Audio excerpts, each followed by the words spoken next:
안녕하십니까? 개성통신입니다. 최근 중국발 소식이 한반도 경제 전문가들 사이에서 큰 주목을 받고 있습니다. 중국 해관총서의 발표에 따르면 지난 9월 한 달간 중국의 대북 수출액이 무려 2억 2,800만 달러를 기록했습니다. 이는 지난해 같은 기간보다 30%가 넘게 급증한 수치입니다. 북중 국경 무역이 활발해지면서 대두유나 백설탕 같은 생필품 수입이 급증한 것으로 보입니다. 겉으로 보기엔 북한 경제가 기지개를 켜는 듯하지만 전문가들은 이 막대한 규모의 공식 무역 이면에 숨겨진 북한 당국의 은밀하고 위험한 움직임에 촉각을 곤두세우고 있습니다. 오늘 저희가 주목할 이야기는 바로 이 2억 달러 무역 속에 숨겨진 금고의 진실입니다.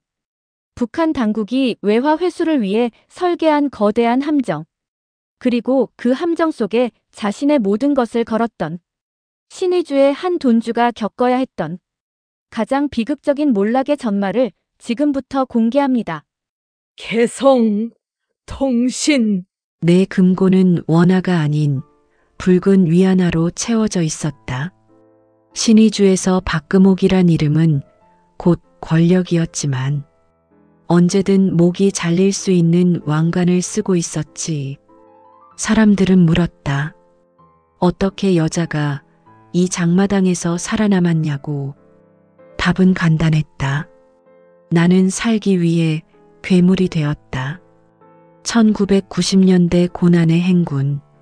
18살이었던 나는 어머니와 남동생을 잃었다. 굶주림이 가족을 앗아갔다. 아버지는 그 전에 이미 탄광사고로 세상을 떠났다. 나는 혼자였다. 살아야 했다. 처음엔 옥수수 한 대를 팔았다. 중국에서 넘어온 가루를 장마당 골목에서 몰래 팔았다. 보안원에게 걸리면 끝이었지만 굶어 죽는 것보다는 나았다. 그렇게 하루하루를 버텼다. 25살이 되었을 때 나는 이미 장마당의 중간 상인이 되어 있었다. 중국산 설탕을 떼다가 신의주 저녁에 팔았다. 돈이 생기자 사람들이 모여들었다. 금옥이한테 가면 된다는 소문이 돌았고 나는 돈주가 되었다. 하지만 진짜 권력은 위안화에서 나왔다. 2010년부터 북한 원화는 믿을 수 없게 되었다. 장마당 상인들은 위안화를 원했고 나는 그것을 공급했다. 환전. 그것이 내 제국의 뿌리였다. 장마당 골목을 걸을 때마다 사람들은 고개를 숙였다. 금옥 선생님이라는 호칭은 존경이 아니라 두려움에서 나온 것이었다. 나는 그들의 원화를 위안화로 바꿔주었고 그들은 나에게 생존을 의탁했다. 나는 규칙을 만들었다. 환전 수수료 3%, 지각하면 거래 없음, 거짓말하면 영원히 출입 금지. 냉혹했지만 신뢰는 지켰다. 그래서 사람들은 나를 찾았다. 36살이 된 지금 나는 신의주에서 손꼽히는 돈주가 되어 있었다. 내 금고에는 100만 위안이 넘게 쌓여 있었고 장마당 상인 200명이 내 손을 거쳐 살아갔다. 하지만 높이 오를수록 바람은 차가웠다. 9월이 되자 철마가 멈추지 않았다. 매일 밤 압록강 철교를 넘어 중국발 화물이 쏟아져 들어왔다. 2억 달러가 넘는다는 소문이 돌았고 내 금고도 함께 불어났다. 하지만 이상했다. 평소에는 한 달에 한두 번 오던 화물 열차가 이번 달엔 거의 매일 왔다. 대두유, 백설탕, 가발용 머리카락, 석유 아스팔트, 온갖 물건이 쏟아져 들어왔다. 왜 갑자기? 무엇 때문에? 장마당은 활기로 넘쳤다. 상인들은 웃었고 돈은 돌았다. 하지만 나는 불안했다. 경험이 말해 주었다. 이런 풍요는 오래가지 않는다고.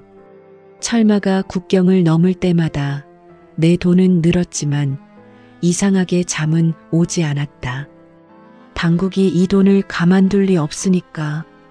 2009년의 악몽, 그 기억은 아직도 내 뼛속에 남아 있었다. 2009년 11월 30일, 화폐 개혁이 발표되었을 때 나는 모든 것을 잃을 뻔했다. 100대 1 교환, 100만 원이 하루아침에 10,000원이 되는 순간 장마당은 아수라장이 되었다. 사람들은 울부짖었고 한 할아버지는 다리에서 몸을 던졌다. 나는 간신히 살아남았다. 미리 위안화로 바꿔둔 돈이 있었기에. 그때 나는 배웠다. 북한 원화는 언제든 휴지가 될 수 있다는 것을. 그래서 나는 위안화에 목숨을 걸었다. 하지만 지금 이 9월의 풍요가 또 다른 함정은 아닐까? 밤마다 금고 앞에 앉아 붉은 위안화 다발을 세어보면서 나는 두려움을 느꼈다. 언제 빼앗길지 모르는 이 돈들. 대두유 컨테이너가 밤마다 들어왔다. 중국산 백설탕 자루들이 산처럼 쌓였고 가발용 머리카락을 팔러 온 여인들의 줄은 끝이 보이지 않았다.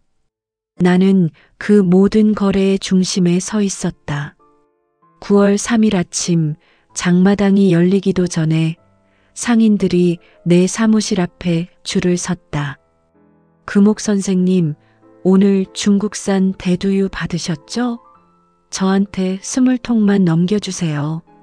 선생님, 백설탕 있으면 50kg만요. 제발. 모두가 급했다. 중국 물건은 날개 돋친 듯 팔려나갔고 그 대금은 위안화로 결제되었다.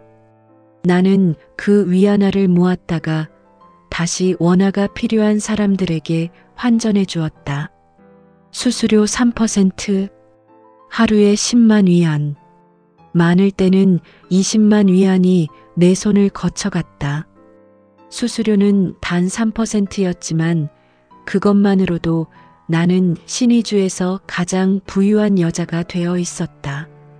그때까지만 해도 나는 이 풍요가 영원할 줄 알았다. 9월 7일 특별한 거래가 있었다. 함경도에서 온 여인이 커다란 보따리를 들고 찾아왔다. 선생님, 이거 받아주실 수 있을까요? 보따리를 열자 머리카락이 쏟아져 나왔다. 사람 머리카락? 길고 검은 머리카락들이 한 다발 한 다발 묶여 있었다. 중국 가발 공장에서 받아준다는데 저는 어떻게 넘기는지 몰라서요. 나는 그녀의 손을 봤다. 거칠고 갈라져 있었다. 그녀의 머리는 짧게 잘려 있었다. 자신의 머리카락도 그 안에 섞여 있을 것이다. 얼마에 팔고 싶으신데요? 50위안이면 안 될까요? 나는 100위안을 건넸다. 시장 가격보다 많았지만 그녀의 눈물을 보고 싶지 않았다. 고맙습니다. 고맙습니다, 선생님. 그녀가 돌아선 후 나는 그 머리카락 다발을 바라봤다. 이것이 팔려서 중국 어딘가에서 가발이 되어 누군가의 머리 위에 올려질 것이다.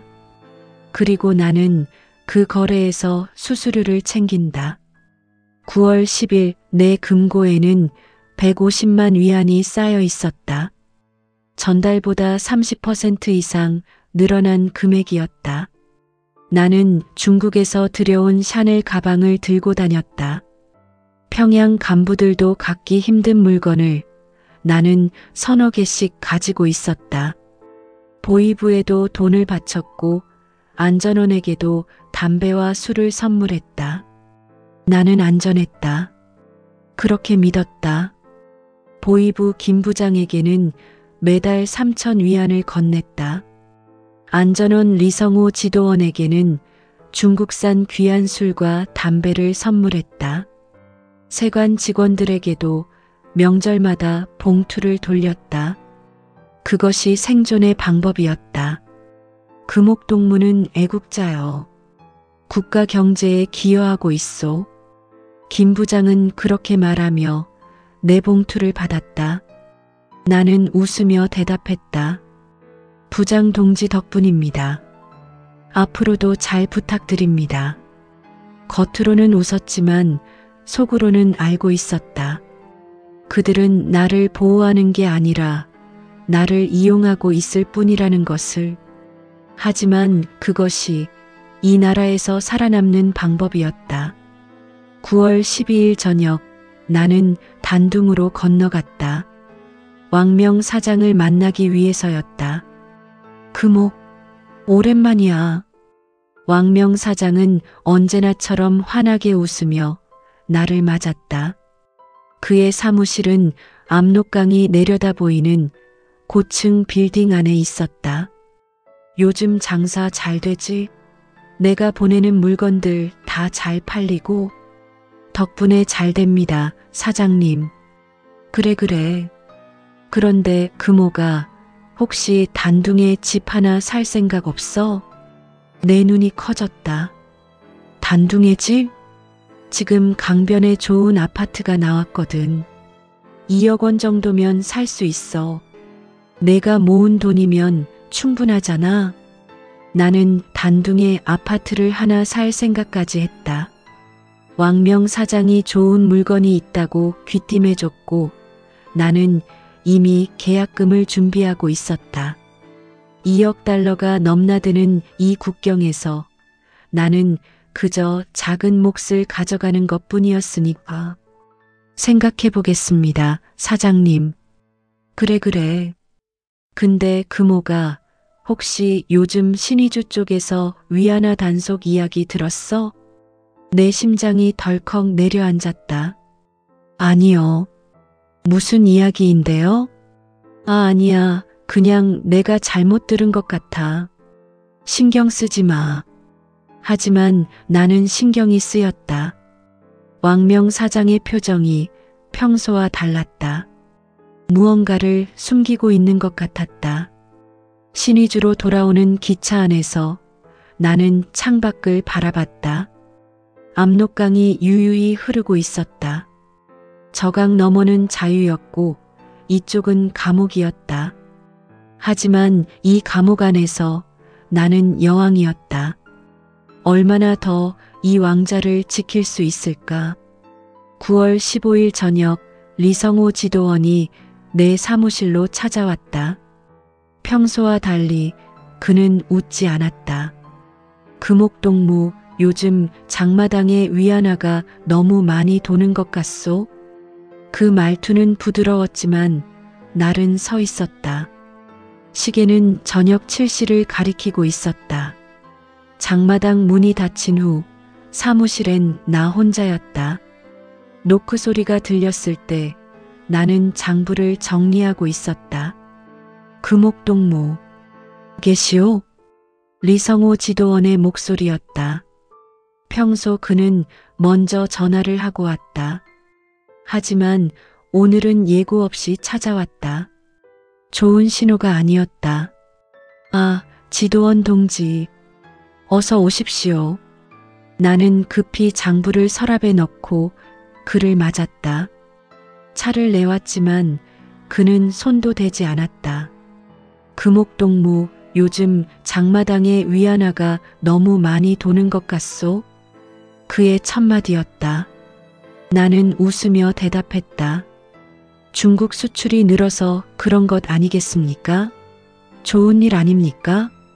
좋은 일, 그렇게 볼 수도 있소. 하지만 그가 말을 멈췄다. 창밖을 바라보더니 천천히 입을 열었다.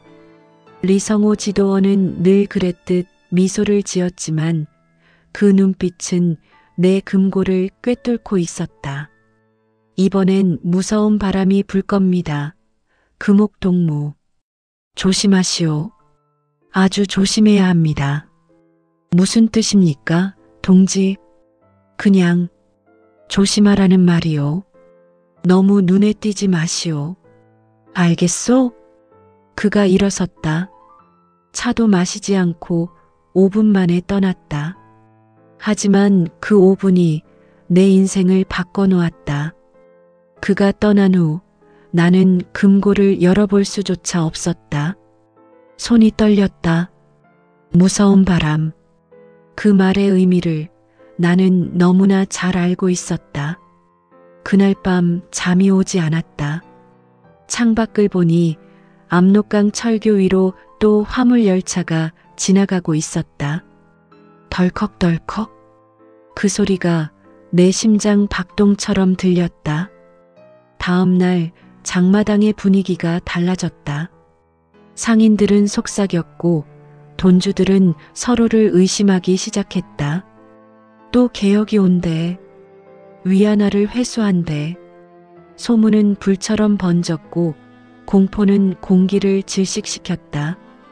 9월 16일 오전 장마당 입구에서 나는 돈주 최순희를 만났다. 그녀는 평소 경쟁자였지만 오늘은 다가와 속삭였다. 금호가 들었어? 중앙에서 사람들이 내려온대. 무슨 소리야? 위안화 단속. 대대적으로 한대.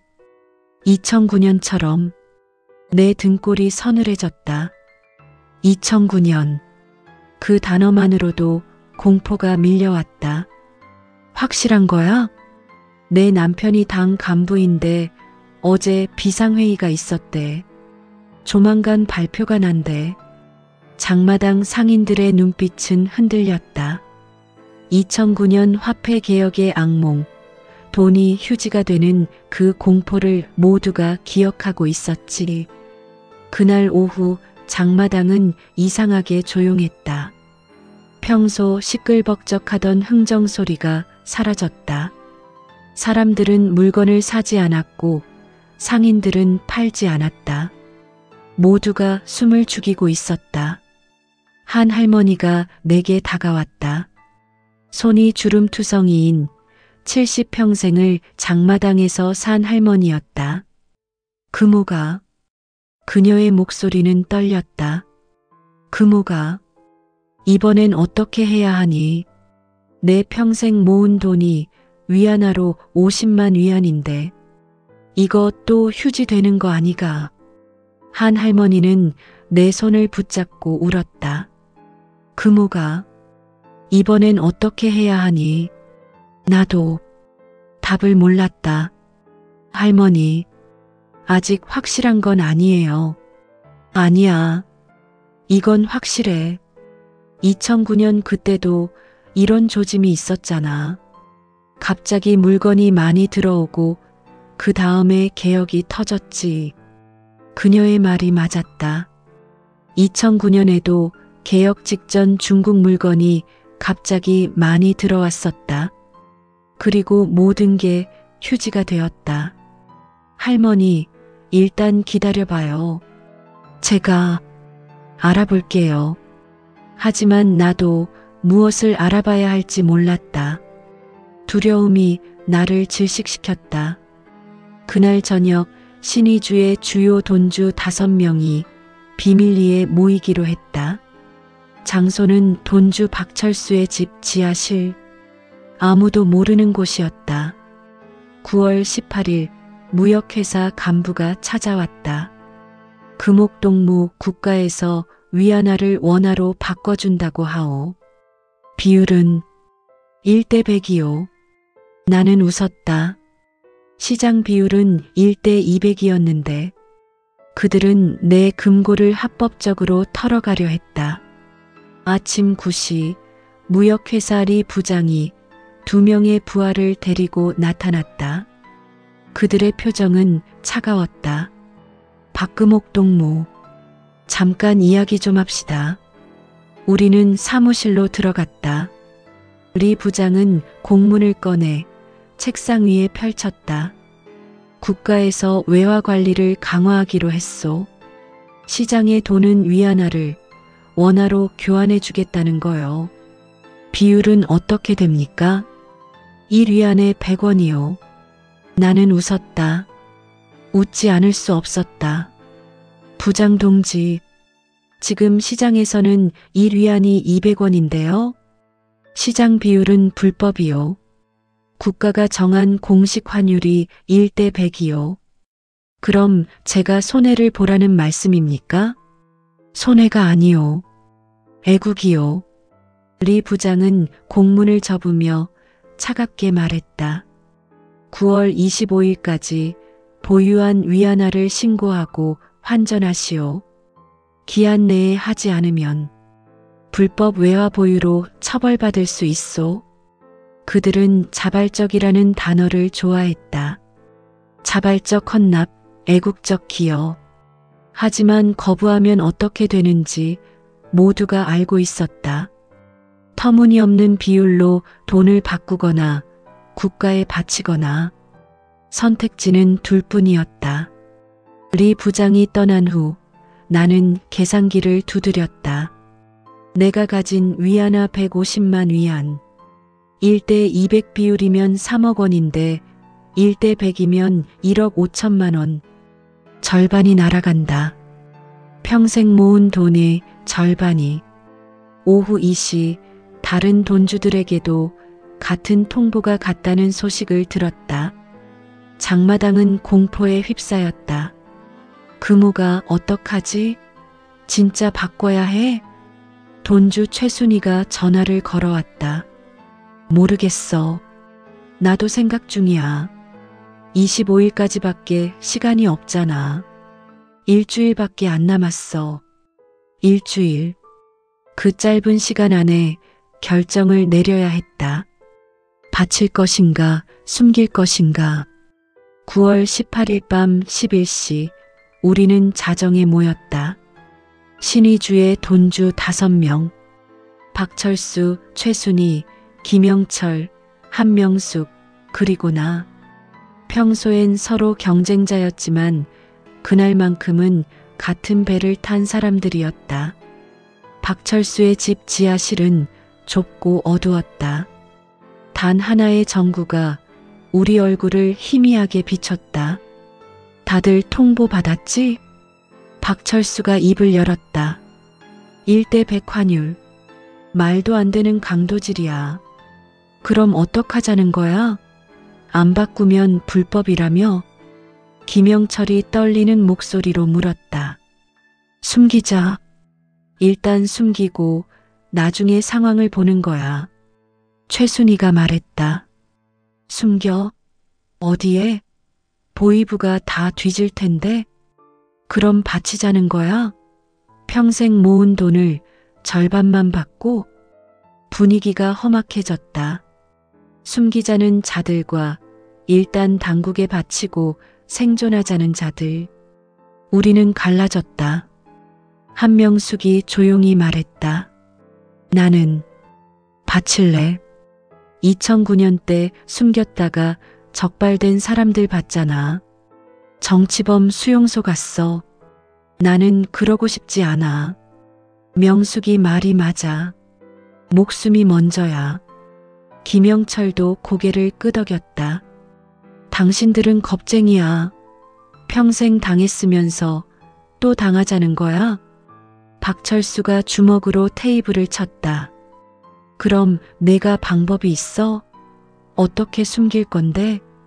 공포는 믿음을 깨뜨렸다. 동지라고 믿었던 사람들이 서로를 의심하기 시작했다. 나는 침묵했다. 모두가 나를 쳐다봤다. 금호가, 넌 어떻게 할 거야? 나는 선택해야 했다. 누구를 믿을 것인가?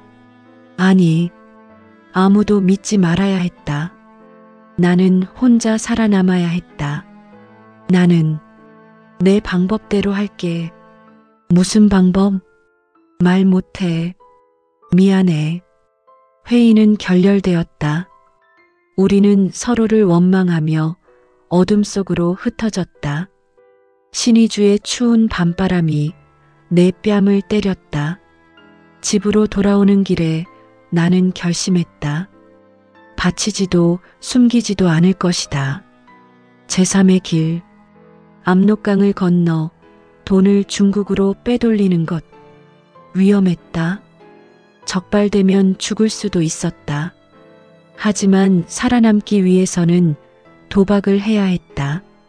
9월 19일 새벽 내 휴대전화가 울렸다. 우리 지도원의 부하였다.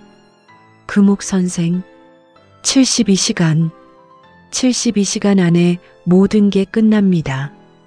전화는 끊겼고 나는 그 의미를 즉시 이해했다. 새벽 3시. 내 손은 떨리고 있었다. 전화를 건 사람은 리성호 지도원의 운전병 김일성이었다. 그도 내게 돈을 받고 때때로 정보를 주곤 했다. 72시간. 그 말의 의미는 명확했다. 9월 22일. 3일 후면 모든 게 끝난다. 위안화 전면 회수. 거부하는 자는 반동으로 처벌. 그들이 원했던 것은 내 돈이었다. 그들은 단 며칠 안에 위안화를 모두 휴지 조각으로 만들 계획이었다. 나는 침대에서 일어나 금고를 열었다. 붉은 위안화 다발들이 내 인생이었다. 150만 위안. 30년을 장마당에서 살아남은 결과. 안 돼. 이렇게 빼앗길 순 없어. 계획의 역이용. 그것만이 답이었다. 매일 수백 개의 컨테이너가 압록강을 넘는다.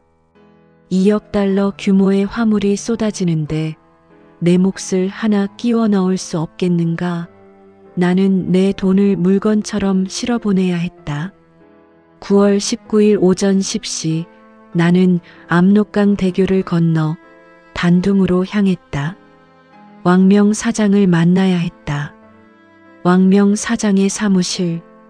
그는 커피를 마시며 나를 맞았다. 금옥, 무슨 일이야? 얼굴이 안 좋은데? 사장님, 부탁이 있습니다. 나는 상황을 설명했다. 위안화 회수 72시간, 그리고 내 계획. 그러니까 내 돈을 화물에 숨겨서 내가 받아주면 된다는 거지? 네, 제발 부탁드립니다. 왕명 사장. 그는 내 수많은 밀거래를 도와준 파트너였다. 잠시 생각하더니 그는 환하게 웃었다. 금호가 걱정 마. 내가 다 받아줄게. 우리 사이 아냐?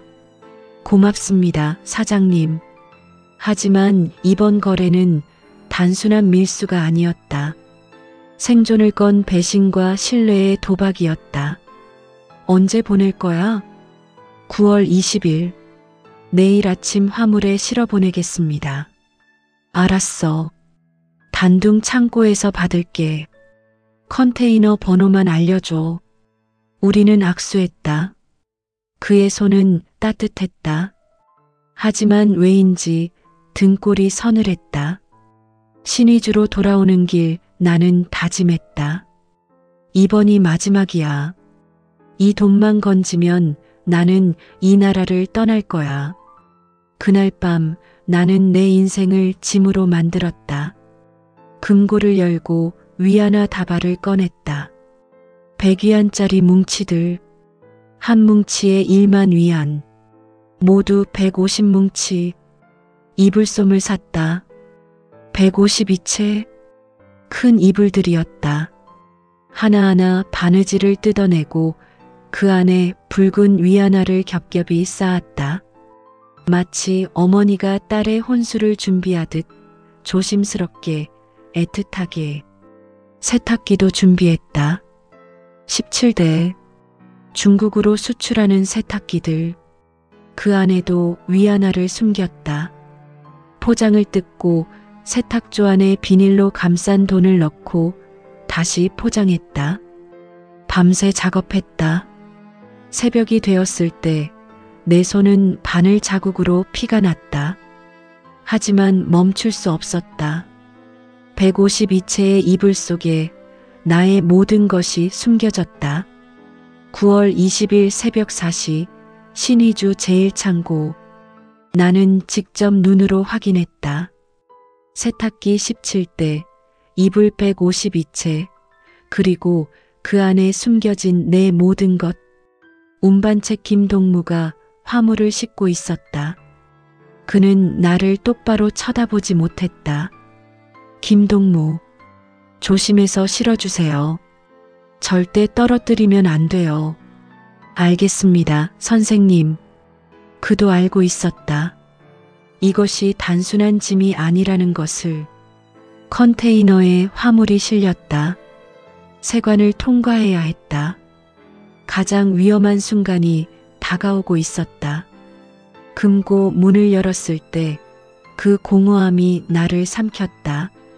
텅 빈 금고, 30년 인생이 이제 철마 안에 실려 있었다. 평생 모은 위안화가 이제 철마 안에 실려 있었다.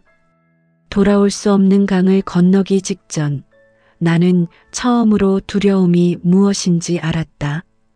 9월 20일 오전 8시 신의주 세관.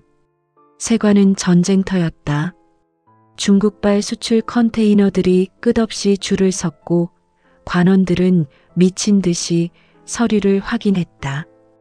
9월의 수출 증가, 30% 이상 늘어난 화물량 때문에 세관은 혼란 그 자체였다. 나는 생각했다. 이 혼란이 나를 구원할 것이다라고. 3번 창구로 갔다. 평소 담당하던 박동무가 서류를 받았다. 금옥동무, 오늘도 세탁기하고 이불이네요? 네. 중국 주문이 많아서요. 서류를 확인하던 박동무의 손이 떨렸다. 창구 직원의 손이 떨리고 있었다. 금옥동무, 오늘은 특별 검사가 있습니다. 그의 목소리는 떨렸고 나의 심장은 멈췄다.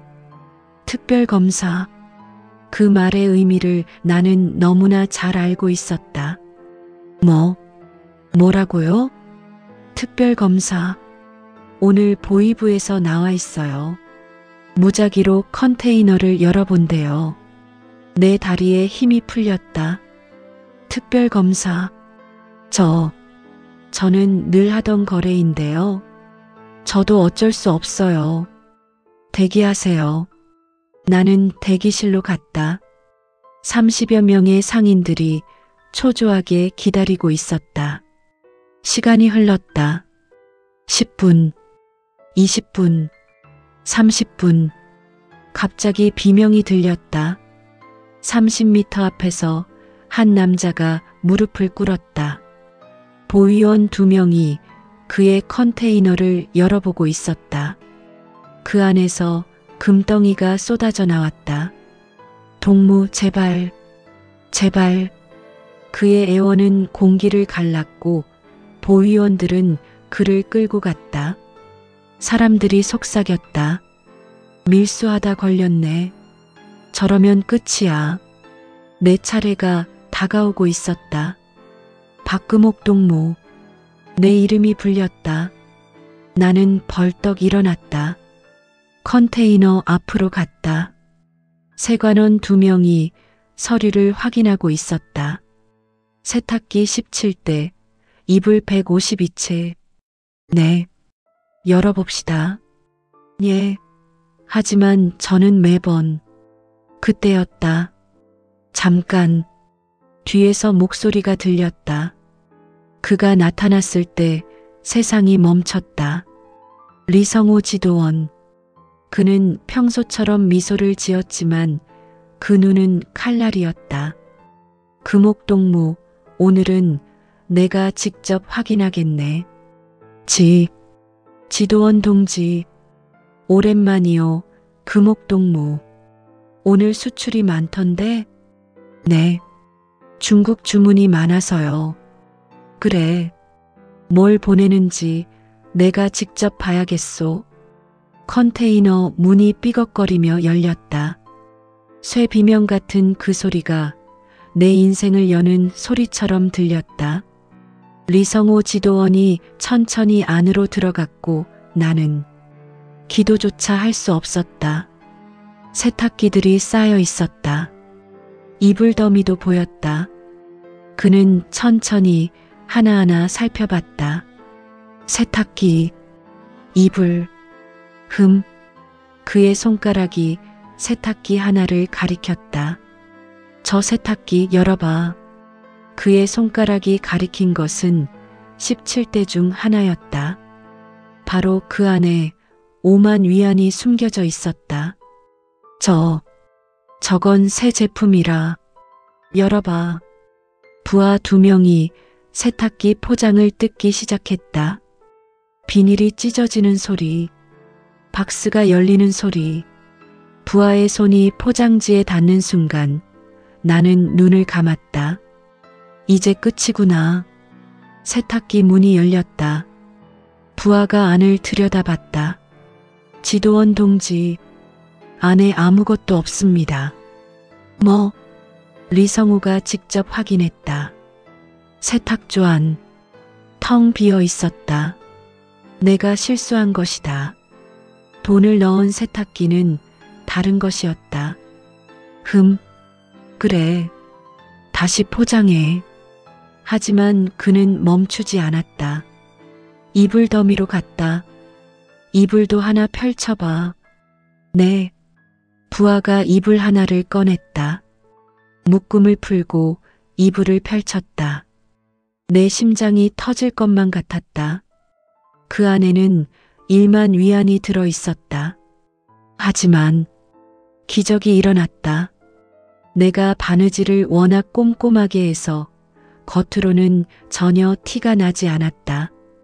부하는 이불을 대충 흔들어 보고 다시 접었다. 이상 없습니다. 그래. 리성우가 나를 쳐다봤다. 그 눈빛이 모든 걸 알고 있는 것 같았다. 나는 떨리는 손으로 그에게 다가갔다. 주머니 속 달러 뭉치를 꺼냈다. 5,000달러. 내가 비상금으로 남겨둔 마지막 생명줄이었다. 성호 동지, 오늘은 특별히 감사의 마음을 전하고 싶습니다. 속삭이며 그의 손에 쥐어줬다. 종이 뭉치의 촉감. 그가 느꼈을 것이다.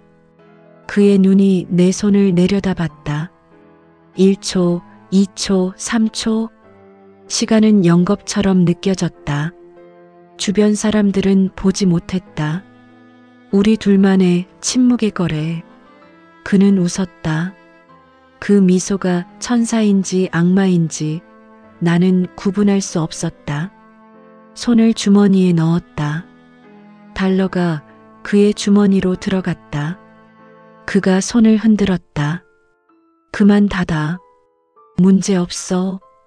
부하들이 컨테이너 문을 닫았고 나는 그 자리에서 무너질 뻔했다. 내 금고를 지키기 위해 나는 또 다른 금고를 열어야 했다. 그것이 생존의 대가였다. 통과 도장 찍어줘. 네. 서류에 도장이 찍혔다. 빨간 도장. 생명의 도장. 금옥동무. 조심해서 가시오. 리성우가 등을 토닥였다. 그 손길이 차가웠다. 네. 감사합니다, 동지. 컨테이너는 화물열차로 향했다. 기적 소리가 울렸다. 철만은 움직이기 시작했고 나의 모든 것을 실은 컨테이너는 압록강을 향해 나아갔다. 나는 그 뒷모습을 보며 눈물을 흘렸다. 제발 무사히. 압록강 철교. 거기까지는 500m. 나는 철교가 보이는 언덕으로 올라갔다. 멀리서 내 컨테이너를 지켜보고 싶었다. 철교가 덜커덕거렸다. 그 소리는 내 인생의 마지막 심장 박동 같았다. 북한의 붉은 깃발과 중국의 오성홍기 사이를 내 운명이 지나가고 있었다. 화물열차가 천천히 철교를 건넜다. 1분, 2분, 3분, 드디어 중국 쪽으로 넘어갔다. 컨테이너가 저 멀리 사라졌다. 나는 살았다. 나는 마침내 이겼다. 왕명 사장이 곧 연락을 줄 것이다. 내 돈은 안전하다. 아니, 그렇게 믿고 싶었다. 하지만 왜인지 가슴이 답답했다. 무언가 잘못된 것 같은 느낌. 아니야. 괜찮을 거야. 왕명 사장을 믿어야지. 나는 집으로 돌아왔다. 처음으로 텅 빈 금고를 보며 안도했다. 6시간, 12시간, 24시간. 왕명 사장의 전화는 오지 않았다. 처음엔 착오라고 생각했다. 중국 세관이 늦어지는 거라고 스스로를 달랬다. 하지만 기다림은 지옥이었다. 9월 20일 오후 2시. 약속 시간이었다. 왕명 사장이 컨테이너 도착하면 바로 연락할게라고 했었다. 하지만 전화는 오지 않았다. 3시, 4시, 5시. 나는 휴대전화를 붙잡고 초조하게 기다렸다. 배터리가 닳을까봐 충전기를 꽂아놨다. 저녁 7시. 참을 수 없었다. 왕명 사장에게 전화를 걸었다. 고객님의 전화기가 꺼져 있습니다. 꺼져 있다고? 다시 걸었다. 또 꺼져 있었다. 심장이 쿵쾅거렸다. 무언가 잘못되었다. 밤 10시 나는 잠을 이룰 수 없었다. 창밖을 보니 압록강 철교에 불이 켜져 있었다. 저 너머 내 돈이 있다. 내 인생이 있다. 9월 21일 아침 나는 단둥의 친구에게 전화했다. 김혜숙. 그녀는 단둥에서 식당을 운영하는 북한 사람이었다. 혜숙아, 부탁이 있어. 왜? 무슨 일이야? 왕명 사장. 혹시 봤어? 단둥의 친구에게 전화했다. 왕명이 못 봤는데. 아, 그 컨테이너? 그거 다른 데로 갔던데? 왕명이 못 봤는데. 요즘 안 보이던데? 그리고 혹시 신의주발 컨테이너 창고 위치 알 수 있어? 잠깐만. 내가 아는 사람한테 물어볼게. 30분 후 그녀에게서 전화가 왔다. 금호가. 이상한데. 뭐가? 내 컨테이너. 왕명 사장 창고로 안 갔대. 내 온몸이 얼어붙었다. 그럼 어디로? 북한 무역회사 창고로 갔대. 신의주로 다시 돌아갔다는 것 같은데. 뭐라고? 전화기를 떨어뜨릴 뻔했다. 다른데? 어디로? 왕명 사장, 나의 파트너는 어디로 갔는가? 그리고 나는 알았다. 퍼즐이 맞춰지기 시작했다. 내 컨테이너는 압록강을 건넌 것이 아니었다. 그것은 원을 그려 다시 북한으로 돌아가고 있었다. 왕명 사장과 왕명 사장이 받아줄 것을 약속한 창고는 처음부터 존재하지 않았다. 나는 벽에 주저앉았다. 다리에 힘이 풀렸다. 안 돼. 안 돼. 평생 모은 돈 150만 위안 모두 빼앗긴 것이다.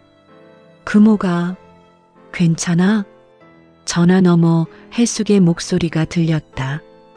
혜숙아, 나 끝났어. 왜? 무슨 일이야? 하지만 나는 대답할 수 없었다. 목이 메었다. 9월 21일 오후 나는 진실을 받아들여야 했다. 왕명과 리성호. 그들은 한 통 속이었다. 리성호의 경고, 왕명의 제안, 72시간 통보. 모든 것이 계획이었다. 그들은 나를 몰아갔다. 공포로 급박함으로 나 스스로 돈을 빼돌리게 만들었다. 그리고 그것을 합법적으로 회수해 갔다. 컨테이너 추적. 그것은 북한 당국 산하 무역회사로 다시 들어가 있었다. 나는 속은 것이다. 완벽하게 모든 퍼즐이 맞춰졌다. 왕명과 리성호. 그들은 처음부터 한 통속이었다.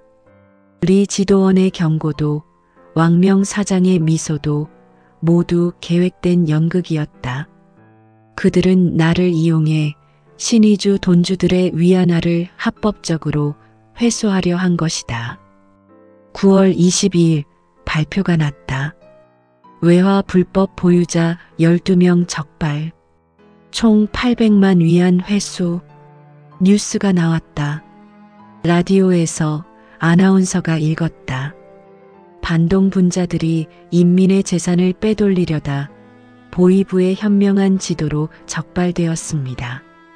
나는 그 소식을 듣고 웃었다. 웃음이 멈추지 않았다. 12명, 나를 포함해서 12명의 돈주가 당한 것이다. 같은 방식으로 800만 위안, 내 150만 위안도 그 안에 포함되어 있었다. 2억 달러 규모의 무역. 그것은 미끼였다. 위안화가 넘쳐나게 만들고 돈주들이 공포에 떨게 만들고 그들이 스스로 돈을 빼돌리려 할 때 그 순간을 노린 것이다. 나는 스스로 금고를 열어 그들에게 바친 셈이었다. 왕명. 그는 처음부터 북한 당국과 협력하고 있었다. 중국 사업가로 위장한 공작원이었던 것이다. 리성호. 그는 나를 경고하는 척하며 오히려 나를 함정으로 몰아넣었다. 5천 달러 뇌물. 그것조차 증거로 쓰일 것이다. 박금옥은 뇌물까지 주며 외화를 빼돌리려 했다고. 나는 모든 것을 잃었다. 위안화도 명품 가방도 단둥의 아파트 계약금도 심지어 신의주로 돌아갈 용기마저 잃었다. 집을 나섰다. 갈 곳이 없었다. 장마당을 지나갔다. 상인들이 속삭이는 소리가 들렸다. 금옥이 당했대. 150만 위안. 다 빼앗겼대. 이제 끝났어. 금고를 열고 나오면 보위부가 날 기다리고 있을 테니까. 발표가 나지 않은 걸 보니 아직은 체포하지 않을 것이다. 하지만 시간 문제였다. 9월 23일 저녁 해수객에서 전화가 왔다. 금호가 들었어. 나만이 아니었다고 했다. 다른 돈주들도 같은 방식으로 당했대. 얼마나? 신의주 돈주 12명이 같은 방식으로 당했다고. 박철수 150만 위안, 최순희 80만 위안, 김영철 60만 위안, 한명숙 70만 위안. 당국의 금고는 채워졌고 장마당의 금고는 텅 비었다. 시장은 침묵했다. 돈주는 무너졌다. 9월 25일 나는 압록 강변에 섰다. 차가운 압록강 바람이 내 뺨을 때렸다. 철교 너머로 철마의 기적 소리가 들렸다. 또 화물 열차가 지나가고 있었다. 또 누군가의 돈이 그 안에 실려 있을 것이다. 또 누군가가 나처럼 속고 있을 것이다. 금고가 채워질 때 시장은 무너진다. 나는 이제야 그 의미를 알았다. 당국의 금고가 채워질 때 장마당의 금고는 텅 빈다. 돈주가 부유해질 때 그것은 빼앗길 준비가 된 것이다. 나는 30년을 장마당에서 살았다. 괴물이 되어 살아남았다. 하지만 결국 더 큰 괴물에게 잡아먹혔다. 그리고 나는 갈 곳 없는 유령이 되었다. 압록 강물이 흘렀다. 저 강은 자유와 감옥을 가르고 있었다. 나는 어느 쪽에도 속하지 못했다. 발밑에 돌을 집어들었다. 강물에 던졌다. 풍덩. 돌은 가라앉았다. 나처럼.